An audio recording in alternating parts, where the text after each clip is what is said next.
சொல்லாத குயிலை நிறுத்து, ஆடச் சொல்லாத அலையை நிறுத்து, காயச் சொல்லாத நிலவை கொளுத்து.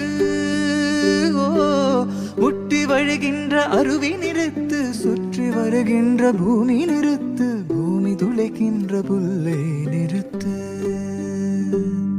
இந்த அகிலத்தின் ஓசைகள் நின்று விட வேண்டும், அவள் விடும் சுவாசத்தின் சத்தம் மட்டும் வேண்டும். நட்சத்திர மண்டலத்தில் ஓரிடம் வேண்டும், நாங்கள் மட்டும் பேசிக்கொள்ள தனி மொழி வேண்டும். கண்ணசைவில் மின்னல் விழ, புன்னகையில் பூக்கள் விழ, கையசைவில் வானம் விழ, பெண்ணசைவில் நானும் விழவே. காதல் வந்ததே, காதல் வந்ததே, காதல் வந்ததே, காதல் வந்ததே. புது மலர் தொட்டு செல்லும் காற்றை நிறுத்து, புது கவி பாடி செல்லும் ஆற்றை நிறுத்து, கிசு கிசு கொண்டு செல்லும் கிளியை நிறுத்து. காதல் வந்ததே, எனக்கு காதல் வந்ததே.